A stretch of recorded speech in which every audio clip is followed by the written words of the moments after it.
Good morning everyone, welcome to knowledge account. আমরা আজকে দেখব 9th অগস্ট 2026 এর ইম্পর্টেন্ট কারেন্ট অ্যাফেয়ার্স। আজকে ডেলি কারেন্ট অ্যাফেয়ার্স ভিডিওতে উইথ স্ট্যাটিক জিকে। প্রথমে একটা ফিডব্যাক শেয়ার করব। 6ই August RRB group D exam ছিল আমাদের একজন স্টুডেন্টের, যে ইউটিউবের regular daily current affairs follow করে, এবং সে লিখছে, স্যার আমার 6th August RRB group D exam ছিল, যার মধ্যে বেশিরভাগটাই আপনার করানো current affairs. Thank you so much sir আমাদের এইভাবে সাপোর্ট করার জন্য। তোমাকেও ওয়েলকাম এবং থ্যাংক ইউ ফিডব্যাকের জন্য। যারা যারা রেগুলার কারেন্ট অ্যাফেয়ার্স ফলো করো না, তাদেরকে আমি একটাই অ্যাডভাইস করব, কারেন্ট অ্যাফেয়ার্স অন্তত আরআরবি, এনটিপিসি বা আরআরবি গ্রুপ ডি বা রেলওয়ে পরীক্ষার জন্য তোমরা যদি রেডি করতে চাও, তাহলে রেগুলার সকাল 6টার এই কারেন্ট অ্যাফেয়ার্সের ক্লাসটা অবশ্যই ফলো করো। ওই পরীক্ষার 1 মাস 2 মাস আগে এসে তোমরা করলে পুরোটা করতে পারবে না, পুরো মানে ভালো স্কোর কিন্তু করতে পারবে না। তার জন্য তোমাদেরকে রেগুলার কারেন্ট অ্যাফেয়ার্স ফলো করতে হবে। এবং আমি যারা যারা এটা করনি, এরপর থেকে তো করবেই নেক্সট পরীক্ষাগুলোর জন্য, কিন্তু যারা যারা এতদিন এই অভ্যাসটা রাখোনি এবং আরআরবি গ্রুপ ডি পরীক্ষা দিচ্ছ, তাদেরও কিছু কমেন্ট ছিল যে স্যার আমাদের জন্য অন্তত কিছু এরকম প্রশ্ন দিন, যেগুলো অ্যাটলিস্ট আমরা পরীক্ষার আগে দেখে যাই, যাতে করে আমরা ম্যাক্সিমাম স্কোর করতে পারি। তো তাদের জন্য একটা বাছাই করা 1000 স্পেশাল কারেন্ট অ্যাফেয়ার্স এর ওয়ান লাইনার রেডি করে দেওয়া হয়েছে। এটা শুধুমাত্র তোমাদের কুইক রিভিশনের জন্য। এই 1000টা কারেন্ট অ্যাফেয়ার্স তোমাদের জন্য অত্যন্ত গুরুত্বপূর্ণ। যাদের সামনে পরীক্ষা আছে তারা এগুলো দেখে যাও, এগুলো মনে রাখার মতো যেগুলো কারেন্ট অ্যাফেয়ার্স সেগুলোই। আর এগুলো এটা সম্পূর্ণ ফ্রিতে তোমাদেরকে দেওয়া আছে আমাদের নলেজ অ্যাকাউন্ট অফিসিয়াল অ্যাপে, এই ফ্রি নোট সেকশনে। ওখান থেকে গিয়ে তোমরা এটা ফ্রিতেই পড়তে পারবে। অ্যাপটা ডাউনলোড করে নাও, প্লে স্টোর থেকে গিয়ে সার্চ করে নাও নলেজ অ্যাকাউন্ট অফিসিয়াল। আর বাকি তোমরা এটা যদি নিজেরা প্রিন্ট করে পড়তে চাও, সেক্ষেত্রে এটা ইবুক সেকশন থেকে তোমাদেরকে গিয়ে এক্সপোর্ট করতে হবে। আর কারেন্ট অ্যাফেয়ার্সের 6 মাসের পিডিএফ জানুয়ারি থেকে জুন পর্যন্ত এটাও আপডেট করা আছে। এটাও তোমরা এই ইবুক সেকশনের মান্থলি কারেন্ট অ্যাফেয়ার্সে পেয়ে যাবে, যেখানে তোমাদের প্রত্যেক মাসের কারেন্ট অ্যাফেয়ার্স গুলো থাকে। যেমন জুলাইয়েরটাও তোমাদের পাবলিশ হয়ে গেছে। এইগুলো সবকটা ইবুক সেকশন থেকে পাবে মান্থলি কারেন্ট অ্যাফেয়ার্সে। ওকে, আর ইয়ারলি কারেন্ট অ্যাফেয়ার্স গুলো কোর্স সেকশন থেকে পাবে। চলো এবারে আমরা চলে আসবো প্রশ্ন। সম্প্রতি প্রথম ভারতীয় হিসাবে ফিশু ওয়ার্ল্ড ইউনিভার্সিটি স্কোয়াশ চ্যাম্পিয়নশিপে স্বর্ণপদক জিতে ইতিহাস তৈরি করেছেন কে? ফিশু ওয়ার্ল্ড ইউনিভার্সিটি স্কোয়াশ চ্যাম্পিয়নশিপে গোল্ড মেডেল জিতেছে কে? জিতেছে সূর্য কুমার চাঁদ জিতেছে। দেখো একটু দেখে নেবো এখানে। ইনি হচ্ছেন প্রথম ভারতীয় হিসাবে এই ফিশু ওয়ার্ল্ড ইউনিভার্সিটি স্কোয়াশ চ্যাম্পিয়নশিপে শিরোপাটা জিতেছেন। ওই জন্য এটা ইম্পর্টেন্ট, যেহেতু প্রথম ভারতীয় হিসাবে তিনি এটা জিতেছেন। আর ফাইনালে হাঙ্গেরির তাকাচ বেনেদেককে তিনি পরাজিত করে এটা জিতেছেন। পরের প্রশ্ন, সম্প্রতি রাষ্ট্রপতি দ্রৌপদী মুর্মু উড়িষ্যার কোন জেলায় জগৎগুরু কৃপালু বিশ্ববিদ্যালয়ের উদ্বোধন করেছেন? এটা কটকে উদ্বোধন করেছেন রাষ্ট্রপতি আমাদের দ্রৌপদী মুর্মু। এর উদ্দেশ্য হচ্ছে উচ্চ শিক্ষার প্রসার ঘটানো আর এই অঞ্চলের শিক্ষার্থীদের জন্য শিক্ষার নতুন সুযোগ সৃষ্টি করা। আর এই কটক হচ্ছে আমাদের নেতাজি সুভাষচন্দ্র বসুর জন্মস্থান। আর উড়িষ্যাকে আমরা কি বলি? সাংস্কৃতিক রাজধানী বলি। মানে উড়িষ্যার সাংস্কৃতিক রাজধানী হচ্ছে কটক, আর সিলভার সিটি বলা হয় কটককে। এছাড়া জাতীয় ধান গবেষণা কেন্দ্র এই কটকেই রয়েছে। এরপরে আয়ুষ ক্ষেত্রে কৃত্রিম বুদ্ধিমত্তা অর্থাৎ এআই বেসড গবেষণা আর উদ্ভাবনের জন্য আয়ুষ মন্ত্রক কোন উদ্যোগের সাথে একটা সমঝোতা স্মারক স্বাক্ষর করেছে? এআই ড্রাইভেন রিসার্চ আর ইনোভেশনের জন্য আয়ুষ মন্ত্রক ইন্ডিয়া এআই এর সাথে একটা সমঝোতা স্মারক স্বাক্ষর করেছে। এই চুক্তির ফলে আয়ুষ মন্ত্রক তাদের স্বাস্থ্য সম্পর্কিত ডেটা সেট, এআই মডেল এবং টুলকিট এআই কোষ প্ল্যাটফর্মে শেয়ার করবে। তাঁত শিল্পের আধুনিকীকরণ আর গবেষণার জন্য সম্প্রতি কেন্দ্রীয় বস্ত্রমন্ত্রী গিরিরাজ সিং কোন প্রতিষ্ঠানের centre of excellence for handloom টেকনোলজির উদ্বোধন করেছে? আইআইটি দিল্লি। কেন্দ্রীয় বস্ত্রমন্ত্রী গিরিরাজ সিং ভারতীয় প্রযুক্তি প্রতিষ্ঠান আইআইটি দিল্লিতে centre of excellence for handloom টেকনোলজির উদ্বোধন করেন। ভারতের ঐতিহ্যবাহী হস্তচালিত তাঁত শিল্পের সাথে আধুনিক প্রযুক্তি আর গবেষণার মেলবন্ধন ঘটানোটাই এর মূল উদ্দেশ্য। এটা ডিজিটাল উদ্ভাবন, পরিবেশ বান্ধব প্রযুক্তি, তাঁতিদের দক্ষতা বৃদ্ধি এবং উদ্ভাবকদের জন্য নতুন বাজার তৈরির হাব হিসেবে কাজ করবে। জাতীয় তাঁত দিবস প্রতি বছর 7 অগস্ট পালিত হয় 1905 সালের স্বদেশী আন্দোলনকে স্মরণ করার জন্য। মিনিস্ট্রি অফ টেক্সটাইল, কেন্দ্রীয় বস্ত্র মন্ত্রক, গিরিরাজ সিং রয়েছেন বর্তমানে। আর আমাদের ভারতের যেগুলো বিখ্যাত বিখ্যাত হস্তশিল্প আর বস্ত্র খাতের গুরুত্বপূর্ণ কেন্দ্র রয়েছে সেগুলো হচ্ছে উত্তরপ্রদেশের বারাণসী, তামিলনাড়ুর কাঞ্চিপুরম, আর আমাদের ওয়েস্ট বেঙ্গলের ফুলিয়া, শান্তিপুর, এগুলো। এরপরে সম্প্রতি 90 বছর বয়সে প্রয়াত প্রখ্যাত শিক্ষাবিদ, সমাজসেবক এবং ত্রিপুরা আর বিহারের প্রাক্তন রাজ্যপাল ডক্টর DY পাটিল কত সালে সামাজিক কাজের জন্য পদ্মশ্রী সম্মাননায় ভূষিত হন? 1991 সালে।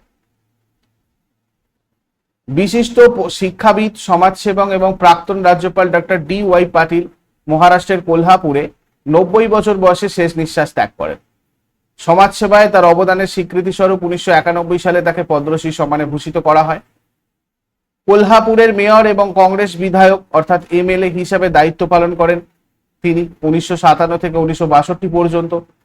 এছাড়া ত্রিপুরার রাজ্যপাল ছিলেন, বিহারের রাজ্যপাল ছিলেন, পশ্চিমবঙ্গেরও অতিরিক্ত রাজ্যপাল হিসেবে দায়িত্ব সামলেছিলেন। স্ট্যাটিক জিকে এখান থেকে আমরা কি দেখব? সংবিধান রিলেটেড 3টে ইম্পর্টেন্ট পয়েন্ট। এক হচ্ছে সংবিধানের 153 নম্বর আর্টিকেল অনুযায়ী প্রতিটা রাজ্যে একজন রাজ্যপাল থাকেন, এটা আমাদের 153 নম্বর আর্টিকেলে রয়েছে। 155 নম্বর আর্টিকেলে আছে ভারতের রাষ্ট্রপতি রাজ্যপালকে নিয়োগ করেন, আর একাধিক রাজ্যের দায়িত্ব তিনি পালন করতে পারেন। এটা 1956 সালের 7ম সংবিধান সংশোধনীতে করা হয়েছিল।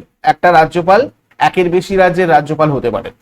এরপরে বিশ্বখ্যাত ফাইন্যান্সিয়াল অ্যাডভাইজারি ফার্ম ক্রলের রিপোর্ট অনুযায়ী 2025 সালে ভারতের শীর্ষ মূল্যবান সেলিব্রিটি ব্র্যান্ড কে হয়েছে? শাহরুখ খান। এই ক্রল গ্লোবাল ফিনান্সিয়াল আর রিস্ক অ্যাডভাইজারি একটা ফার্ম, যেটা হচ্ছে তোমার এই প্রতিবেদন বা রিপোর্টটা প্রকাশ করেছে। শাহরুখ খানের ব্র্যান্ড ভ্যালু 177.9 মিলিয়ন। আর তোমার প্রথম হচ্ছে 2024 সালে তৃতীয় অবস্থান থেকে প্রথম স্থানে এসেছে শাহরুখ খান।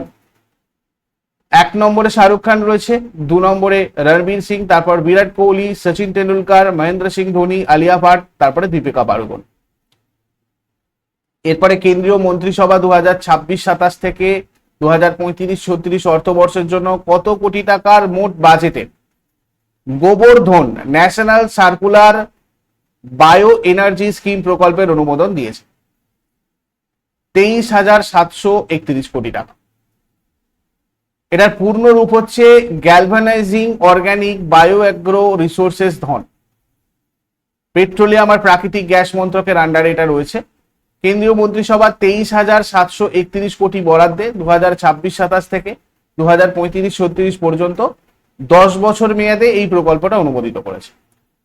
দেশে কম্প্রেসড বায়োগ্যাস উৎপাদন প্রায় 10 গুণ বৃদ্ধি করা এবং শক্তি নিরাপত্তা আরো সুদৃঢ় করা আর প্রায় 1.5 লক্ষ নতুন কর্মসংস্থান সৃষ্টি করা এটার মূল লক্ষ্য। কৃষি বর্জ্য, গোবর, চিনি কলের প্রেস মাঠ আর পৌরসভার জৈব বর্জ্যকে ক্লিন ফুয়েল আর জৈব সারে রূপান্তর করবে এটা। গোবর্ধন সূচনা প্রথম চালু হয়েছিল 2018 সালে স্বচ্ছ ভারত মিশন গ্রামীণের অধীনে। আর কম্প্রেসড বায়োগ্যাস এটা মূলত মিথেন CH4 সমৃদ্ধ বায়োগ্যাস, মানে যার প্রধান উপাদান হচ্ছে CH4, আর যেটা শোধনের পর CNGর বিকল্প হিসাবে ইউজ করা। এরপরে সম্প্রতি ভারতে নেটফ্লিক্সের 10 বছর পূর্তি উপলক্ষে কোন মন্ত্রক যৌথভাবে ইনক্রেডিবল ইন্ডিয়া প্ল্যাটফর্মে as seen on Netflix section যুক্ত করেছে? পর্যটন মন্ত্রক। ভারতের নেটফ্লিক্সের 10 বছর পূর্ণ হওয়া উপলক্ষে পর্যটন মন্ত্রক, সংস্কৃতি মন্ত্রক আর নেটফ্লিক্স যৌথভাবে নয়াদিল্লির ন্যাশনাল গ্যালারি অফ মডার্ন আর্টে একটা বিশেষ অনুষ্ঠানের আয়োজন করে। পর্যটন মন্ত্রক তাদের অফিসিয়াল ইনক্রেডিবল ইন্ডিয়া ডিজিটাল প্ল্যাটফর্মে অ্যাজ সিন অন নেটফ্লিক্স নামের একটা নতুন সেকশন যুক্ত করেছে। নেটফ্লিক্সের জনপ্রিয় সিনেমা আর ওয়েব সিরিজ দেখানো ভারতের সুন্দর আর ঐতিহাসিক স্থানগুলোকে পর্যটকদের সামনে তুলে ধরা আর ফিল্ম প্রেক্ষিত পর্যটন বৃদ্ধি করার উদ্দেশ্যে বিশ্ব পর্যটন দিবস ওয়ার্ল্ড ট্যুরিজম ডে আমরা প্রত্যেক বছর 27 সেপ্টেম্বর পালন করে থাকি। এরপরে সম্প্রতি অকার্যকর EPF অ্যাকাউন্টগুলো চিহ্নিত, ট্র্যাক আর লিঙ্ক করার জন্য কর্মচারী ভবিষ্যৎ তহবিল সংস্থা কোন পোর্টাল চালু করতে চলেছে? প্রাপ্তি।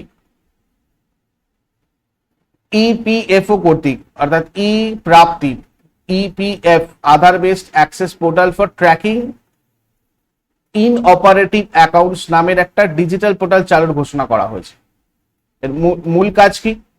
এর মাধ্যমে গ্রাহকরা তাদের পুরানো আর অকার্যকর মানে ইন অপারেটিভ ইপিএফ অ্যাকাউন্ট সহজেই চিহ্নিত করতে, ট্র্যাক করতে আর সেগুলোকে মূল ইউএএন অর্থাৎ ইউনিভার্সাল অ্যাকাউন্ট নাম্বারের সাথে যুক্ত আর অ্যাক্টিভেট করতে পারবে, সক্রিয় করতে পারবে। আধার ভিত্তিক প্রামাণিকরণের মাধ্যমে পুরো প্রক্রিয়াটা আরো দ্রুত আর সুরক্ষিত হবে আর কাগজের ব্যবহার আর ম্যানুয়াল কাজ কম হবে। ইপিএফও প্রতিষ্ঠিত হয়েছিল 1952 8ই মার্চে এমপ্লয়িজ প্রভিডেন্ট ফান্ড অ্যাক্ট 1952 এর অধীনে। এরপরে সম্প্রতি এয়ার ইন্ডিয়ার বোর্ড অফ ডিরেক্টরস কাকে বিমান সংস্থার নতুন প্রধান নির্বাহী কর্মকর্তা এবং ব্যবস্থাপনা পরিচালক হিসেবে নিযুক্ত করেছে। Tewolde Grebe Mariam, Tewolde Gebre Mariam, sorry for bad pronunciation but নামটা এরকমই। আর এয়ার ইন্ডিয়ার প্রতিষ্ঠা 1932 সালে জেআরডি টাটা কর্তৃক টাটা এয়ারলাইন্স হিসাবে প্রতিষ্ঠিত হয়। 1946 সালে নাম বদলে এয়ার ইন্ডিয়া হয়। টাটা গ্রুপের প্রত্যাবর্তন 27 জানুয়ারি 2022 তারিখে ভারত সরকার আনুষ্ঠানিকভাবে এয়ার ইন্ডিয়ার মালিকানা পুনরায় টাটা গ্রুপের হাতে তুলে দেয়। নতুন চিফ এক্সিকিউটিভ অফিসার আর ম্যানেজিং ডিরেক্টর হচ্ছেন এই তেওলদে গেব্রে মারিয়াম। কার স্থলাভিষিক্ত হলেন? Campbell Wilson. এরপরে প্রতি বছর কোন তারিখে জাতীয় তাঁত দিবস পালন করা হয়? ন্যাশনাল হ্যান্ডলুম ডে পালন করা হয় প্রত্যেক বছর 7 অগস্ট। 1905 সালের 7ই আগস্ট কলকাতায় যে স্বদেশী আন্দোলন সূচনা হয়েছিল, স্বদেশী আন্দোলনের, যেখানে দেশীয় পণ্য আর হাতে বোনা অস্ত্র ব্যবহারের ডাক দেওয়া হয়েছিল, সেই ঐতিহাসিক ঘটনাকে স্মরণ করে এই দিনটা পালন করা হয়। 2015 সালে প্রথম জাতীয় তাঁত দিবস পালন শুরু হয়। দেশীয় তাঁত শিল্পের প্রচার, কর্মসংস্থান সৃষ্টি আর ভোকাল ফর লোকাল উদ্যোগকে উৎসাহিত করার উদ্দেশ্যে। আগের দিনে হোমওয়ার্ক দেখবো। হেমিস উৎসব পালিত হয় ভারতের লাদাখে। আর পটচিত্র চিত্রকলা এটা হচ্ছে উড়িষ্যার ঐতিহ্যবাহী চিত্রকলা। আর আজকে তোমাদের জন্য প্রশ্ন থাকবে সাহেব বিবি গোলাম উপন্যাসের রচয়িতাকে আর ভারতের আমলাতন্ত্রের জনককে। এগুলো শেষকালে কমেন্টে যারা চট করে আগের দিনের গুলো কি রিভিশন করে নেবো। যারা যারা লাইভে রয়েছে অ্যান্সার করার চেষ্টা করো। 8 অগস্ট 2026 এর রিভিশন। নীতি আয়োগের স্কুল এডুকেশন কোয়ালিটি ইন্ডেক্স 2026-এ প্রথম স্থান অর্জন করেছে কোন রাজ্য? পাঞ্জাব। কেরালার ওয়ায়ানাদ জেলার কোন স্থানে আবহাওয়া দপ্তর একটা x band Doppler weather radar স্থাপন করতে চলেছে?